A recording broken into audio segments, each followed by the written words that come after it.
What's going on, everyone? Welcome back to GA Fan TV. My name is Aaron and we are back again, of course, with another video on this channel, and today we'll be looking at the top 10 Gaelic footballers from the last decade. Now, first of all, if you could do me a favour and hit the like button, the subscribe button, the share button, all that stuff, share this out to as many people as possible. I would kindly appreciate it. I also have taken a massive note of all the recent comments I've been getting lately, so I do massively appreciate it. And any video suggestions or anything like that have been taken well on board. And certainly over the next couple of weeks, I will start working on a lot of those ideas. So I do very kindly appreciate it. And yeah, of course, now obviously top 10 Gaelic footballers from the last decade, 2010 to 2020. Very difficult video to make, in my opinion, lads, because very hard to nail down the top 10. It's very hard to make a top 10, and there's certain players on this list that I felt really bad about leaving out. I think maybe a top 20, a top 25 would be more accurate, but of course I don't want to be making a video for about 6 hours, so we will jump straight into it. Look, listen, we will start off at number 10. And I've got Paul Gainey on the list. Now, very difficult trying to decide which Kerry player should make it on this list. Now, Paul Gainey, the only player to make it on this list from Kerry. Now, it is, of course, worth pointing out, when I've picked a lot of these players, I've looked for longevity over the past 10 years. I've looked for players who've achieved quite a lot, players who've consistently been there in the past 10 years or so, or at least for 5 or 6 years. And anyways, hence why there'll be a lot of players maybe who at the start of the decade were coming towards the end of their career, or maybe towards the end of the decade where there was a lot of players who were just starting off their career. And Kerry have very much been in transition, especially in that middle part of the decade, winning the All-Ireland in 2014, and then obviously kind of going into 2018 and 2019 they've had to bring through a lot of young talent. But when you look at Kerry, you could look at players like Kieran Donaghy, Colm Cooper maybe towards the start of the decade.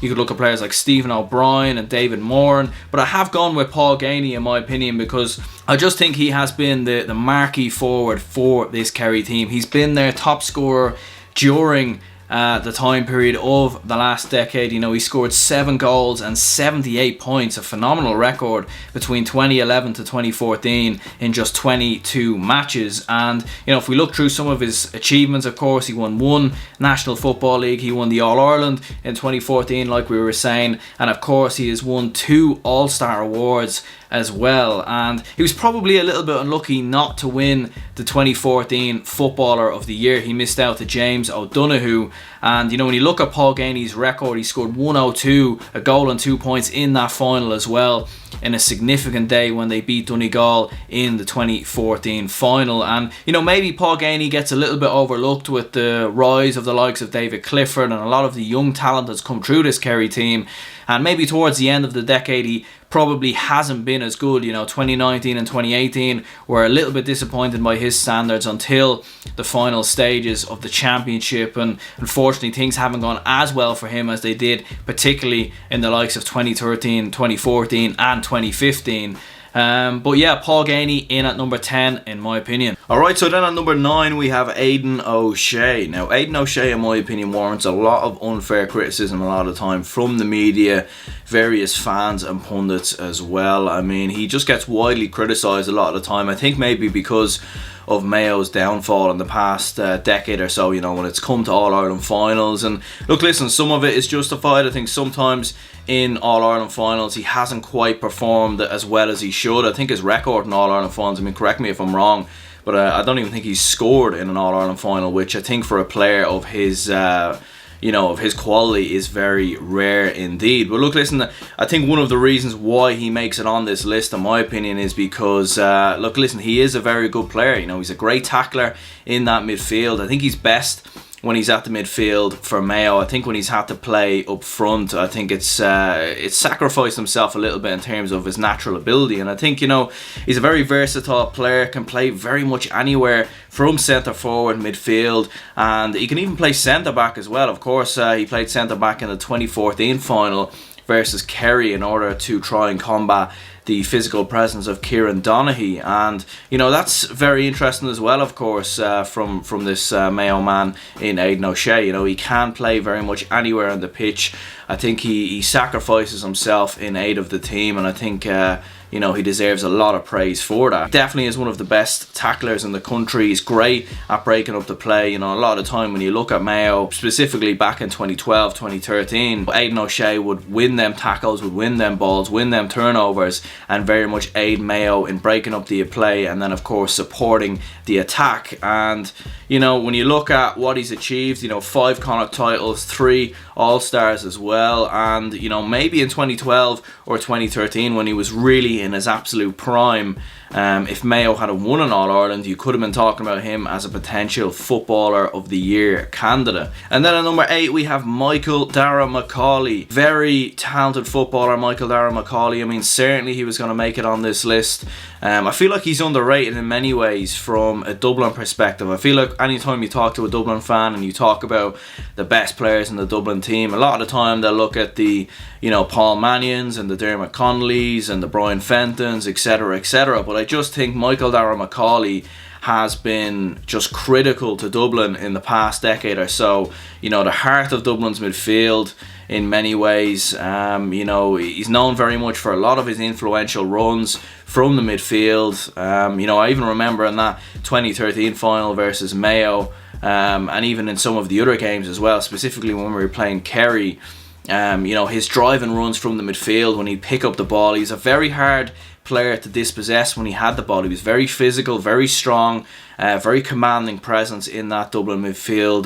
Very good catcher of the ball, of course, as well. And even in 2011 versus Kerry, you know, a lot of the turnovers that Dublin won were by Michael Darrow Macaulay, and they were critical to getting Dublin over the line and getting that first All-Ireland. 27 appearances, he scored 2 goals and 7 points. He's won 9 Leinster titles, of course, 7 All-Irelands, 5 National Football Leagues, 2 All-Star awards, and of course he's won 1 Footballer of the Year award in 2013. So Michael Darrow Macaulay deservedly in at number 8. Alright, then at number 7 we have a defender, and of course that is Keith Higgins.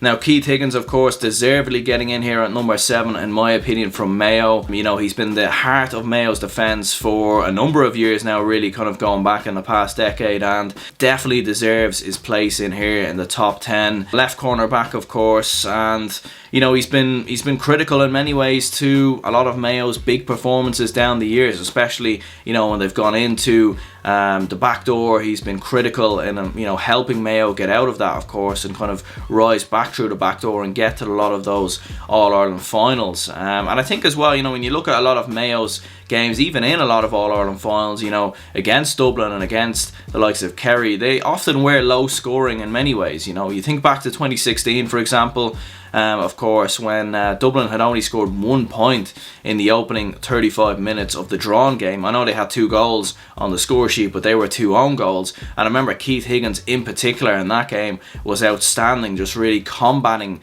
the Dublin's attack and neutralising them when it came to scores and dead balls. So Keith Higgins deserves a lot of praise and definitely deserves to get on this list. I mean, 5 Connacht championships between 2011 and 2015, 4 All-Star awards, of course, 2012, 2013, 2014 and 2017, and of course he won the National Football League in 2019 as well. And you know, if there's any Mayo player that deserves an All-Ireland, it's certainly Keith Higgins, and you know, hopefully for his sake he can get over the line at some point, but certainly for Mayo down the years he has been critical in Mayo's defence. Alright, then at number 6 we have Brian Fenton. Now I'm going to be honest, Brian Fenton was very close to not making it on this list, and the reason being, of course, is that he only made his debut in 2015. But I just think when you really look at it, I mean, the man has never lost a championship match since he's come into Dublin, and he's just had such a wide impact in Dublin's midfield.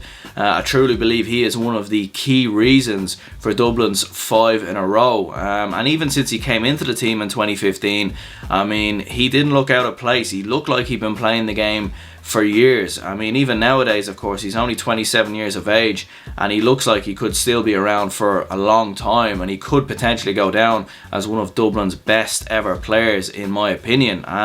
He's been described as one of the best midfielders ever, of course, by Colm O'Rourke, and absolutely so. You know, he dictates the play in many ways. He's great at breaking up the play.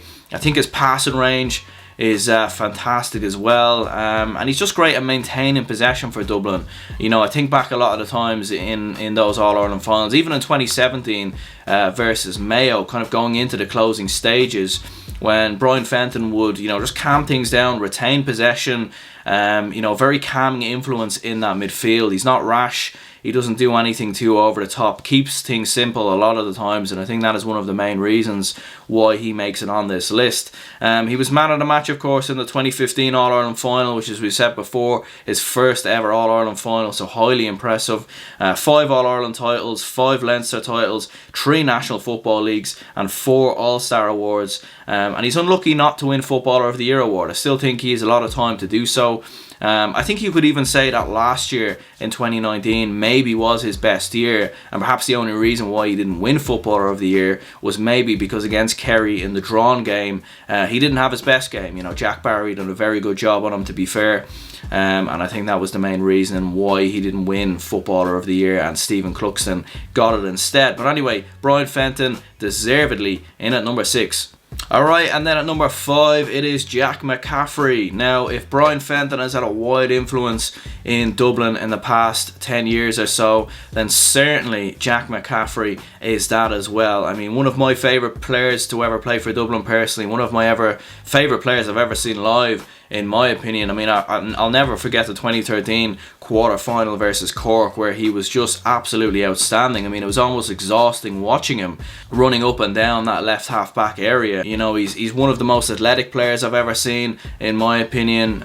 You know, he covers so much ground. You know, he supports the play brilliantly coming up from the fence, and he's very much reinvented that position. I think him, and we'll get into another player in just a moment, of course, who's on this list as well, who's very similar to Jack McCaffrey, but I think you cannot take anything away from Jack McCaffrey. I mean, 4 goals and 17 points in 40 appearances, which from a left half back is a rare sight in Gaelic football. He was 2013 Young Footballer of the Year, 2015 Footballer of the Year, 5 All-Ireland titles, 6 Leinster titles, 3 National Football Leagues, 4 All-Star awards, and look, listen, Jack McCaffrey, undoubtedly one of the best players to grace the Dublin shirt over the past 10 years. I think his defensive side of the game is brilliant as well. We've seen him do that very brilliantly over the course of multiple All-Ireland finals, and he will be a big miss to Dublin in 2020. Of course, just in the past couple of days, he's announced that he's opted out of the 2020 panel. Now, we don't know if he'll return. I mean, he did opt out of the 2016 panel to go travelling, and, you know, I actually think 2016 in that All-Ireland final, we were saying a little bit earlier, I feel like Dublin were very weak in that year's final, and were very lucky to, you know, win that final in many ways. So I think Jack McCaffrey will certainly be a massive miss. And then at number 4 we have Lee Keegan. Now, obviously, of course, when we were speaking a little bit earlier about Aidan OShea, we were saying how he warrants some unfair criticism a lot of the time from some of the media, but I think one player that you definitely cannot criticise, in my opinion, is Lee Keegan, because I think he has been phenomenal for this Mayo side. I mean, similar to Jack McCaffrey, he is also a half-back, and I mean, he's been outstanding. He's the highest scoring defender of all time with 6 goals and 40 points in 54 championship matches, and that is just something that is unheard of from Gaelic footballers. And certainly in this modern era of Gaelic football, he has been one of the most influential players that has come through this Mayo side. And, you know, he's very unlucky not to have ever won an All-Ireland final. I mean, I remember that goal he scored against Dublin. I think it was in 2017. I mean, just a wonderfully taken goal. You know, it was a high level of accuracy, the way he just slotted that into the bottom right corner beyond Stephen Cluxton. And, you know, you look through some of what he's achieved. I mean, 4 Connacht titles, 1 National Football League, 4 All-Star awards, and of course he won Footballer of the Year in 2016, and deservedly so, because he was outstanding in that year. He's a great defender, of course, as well. You know, obviously he is a defender by trade, and, you know, he's very good at breaking up the play and, you know, limiting a lot of the attacks. Very physical player. You know, a lot of people forget that. He's marked Dermot Connolly out of All-Ireland finals, in my opinion. He's been outstanding at keeping one of the best players, Dermot Connolly, out of games as well. You know, Dermot Connolly very quiet a lot of the time in a lot of the All-Ireland finals he played. And, you know, I think back to that game in 2016, both games in 2016, Dublin struggled to get their forwards into the game, and one of the big reasons for that was because of the pressure that Lee Keegan applied on them when they received the ball. So Lee Keegan definitely deservedly in there at number 4. I think if he had won a few All-Irelands, you could have been talking about him in 3 or 2, but certainly Lee Keegan deservedly making it on this list at number 4. And then at number 3 we have Michael Murphy. Now Michael Murphy, in my opinion, one of my most favourite players to watch, if I'm perfectly honest. You know, if I look outside of Dublin and I look at some of the best players that I've enjoyed playing the sport of Gaelic football, I would certainly look at Michael Murphy, because he has been just so influential to this Donegal side, and he's been influential to the sport of Gaelic football without doubt. I mean, I think the full forward will undoubtedly go down as one of the best Gaelic footballers of all time. You know, he can dictate the pace of the game, you know, and he takes up positions all over the field, which a lot of full forwards normally don't. I mean, Michael Murphy can drift into the midfield and, you know, kick 30-40 yard passes to other forwards. He can drop back almost. You can almost play him in defence, in my opinion, and I feel like he would do a fantastic job. That is how good Michael Murphy has been. And, you know, if we look through some of his achievements, of course, 16 goals and 97 points in 151 appearances from 2007 onwards. And I've included that stat, obviously, because, you know, I believe the majority of those have come between 2010 to 2020, which is, of course, when he was at his peak. He's a great captain, a great leader. He, you know, played a significant role in 2012 when he won the All-Ireland with Donegal, their first All-Ireland, I believe, in 18 years. And, you know, he was significant, of course, in, you know, scoring a goal in that game, and Mayo could not get a hold of him playing in that full forward position. Very physical player, very good at playing in a number of different systems. You know, he was brilliant in Jim McGuinness's system, and he's even better in many ways in the way that Donegal play football now under Declan Bonner. And I think he might just be the best player to never win the Footballer of the Year award. I mean, Carl Lacey obviously just pipped him to it in 2014. I even think last year he would have been in contention had Donegal at least got to an All-Ireland semi-final, or even got to an All-Ireland final. So I think he's been a little bit unlucky in that extent as well. And certainly Michael Murphy, one of the best players in Gaelic football right now, you know, hugely successful in the past decade. I mean, he played a significant role in international rules as well, going up against Australia, captaining the team and playing a key part in that as well. So fair play to Michael Murphy, and he makes it in at number 3. And then, of course, we have Bernard Brogan at number 2. And I mean, look, listen, you can't take anything away from Bernard Brogan and what he's achieved in this sport of Gaelic football and in this Dublin team. I mean, undoubtedly one of my biggest idols, of course, undoubtedly one of my most favourite players as a Dublin fan. And I think in the past 10 years you cannot take anything away from what Bernard Brogan has achieved and some of the performances he's put in. I mean, he's one of the rare players in the Dublin setup. I mean, obviously he's retired now, he's not playing in the Dublin senior football team anymore, but of course, you know, when he was winning those All-Irelands, and it's mad to think that he's won 7 All-Irelands, because I do remember him breaking on the scene in 2008 and 2009 when Dublin were at their worst in many ways, losing, you know, getting hammered to the likes of Tyrone and Kerry.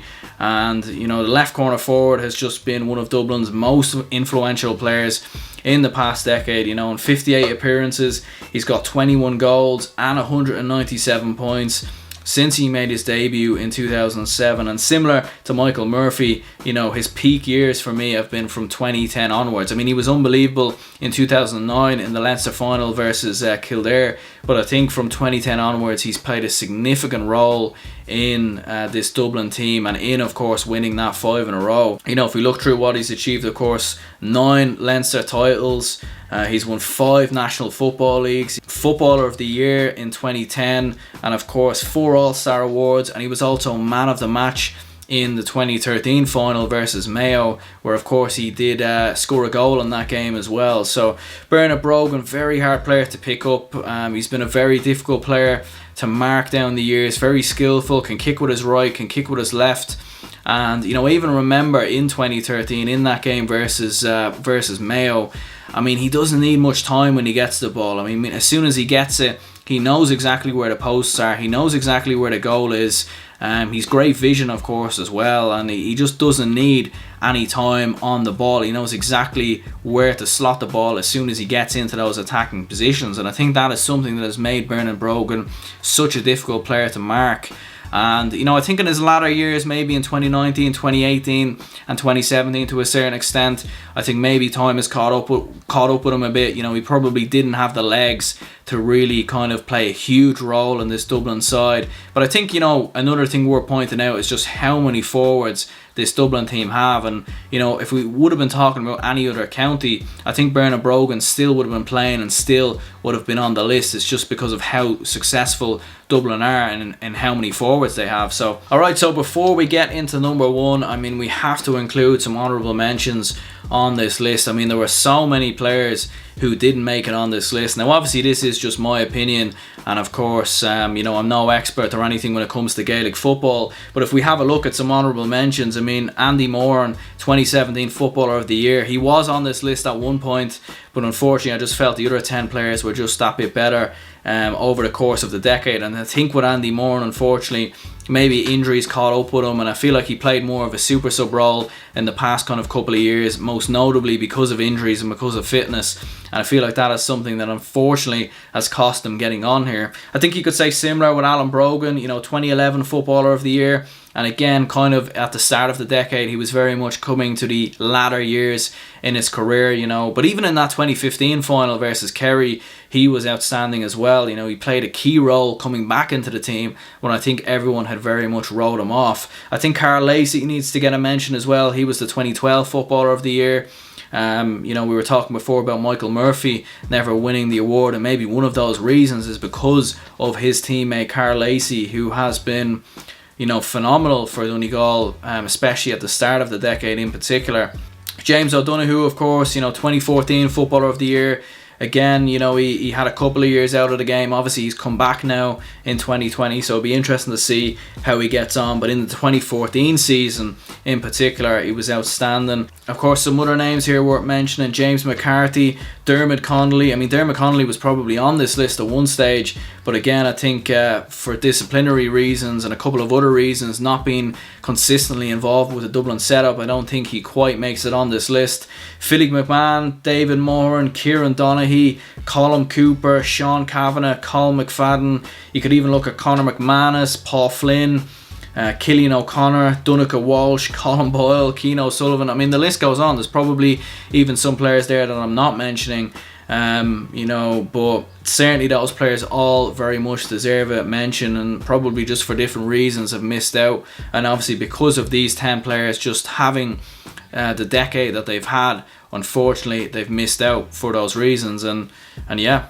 And then of course at number one, and I think at this stage everyone would really know who number one would be, and of course that is Stephen Cluxton. Now, of course, when I was doing some preparation for this video and kind of looking at some stats and figures, I honestly did want to try and pick someone else at number one, just because everyone very much has Stephen Cluxton as their best player of the decade. Every media outlet, Sunday Game, everyone had Stephen Cluxton at number one, and I really wanted to try and put maybe Bernard Brogan at number one, or Lee Keegan, or look at other players.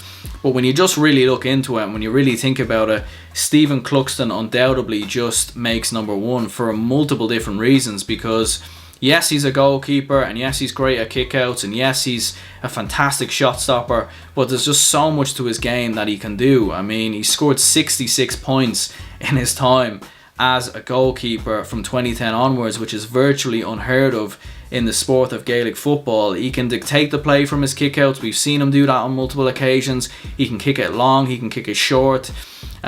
He's very tactically astute, in my opinion, as well. He's very quick at understanding, maybe when the short kick out isn't working, he'll notice more options longer up the field, or if he realises that maybe the team his midfield are not quite up to it in terms of kickouts, he'll adjust and adapt to short kickouts. And I think that was something we've seen most notably in both games versus Kerry. He's a leader both on and off the pitch as well. You can't take that away from him. He's had a significant role in Dublin winning 7 All-Irelands. When you look at it, as soon as he became captain of this Dublin team, I think that was a significant step in Dublin's emergence, or re-emergence we should say, in 2010, you know, reaching that All-Ireland semi-final, and then of course going on to win 7 All-Irelands in the next 9 years. And I mean, you know, just highly influential. 9 Leinster titles, of course, 5 National Football Leagues, 3 All-Star awards, and of course he won Footballer of the Year last year in 2019, and deservedly so, in my opinion. You know, I said before when I was talking, you know, many months ago about the All-Star Awards, that I think that someday there will probably be a statue of Stephen Cluxton somewhere in Dublin, and I really do believe so, because I think he's had a wide impact. You know, he's very involved in the community as well. There's a lot of work for charity and stuff, and I think he look, listen, that's not the deciding reason as to why he's number one. You know, the reason of course has been because of how good of a goalkeeper he has been, you know, in terms of his shot stopping, in terms of his kickouts, and of course the points that he kicked in high pressure moments as well. You know, the 2011 All-Ireland final, let's not forget that. And I think another thing about Stephen Cluxton is I remember him often making mistakes as well. You know, he's made mistakes before, he's made errors, but he never lets it get to his head. He always comes back stronger, and I think in many ways he, you know, emphasises this Dublin side over the past 10 years or so, and Stephen Cluxton deservedly making it in at number 1. Alright guys, so that is my top 10 players of the decade between 2010 to 2020. Look, listen, obviously this is just my opinion, and I'm sure some of you lads will disagree, so let me know down in the comments below who your top 10 players would be. Of course, obviously in the honourable mentions I tried to include everyone. Hopefully I haven't missed anyone out, you know, too significantly on that list.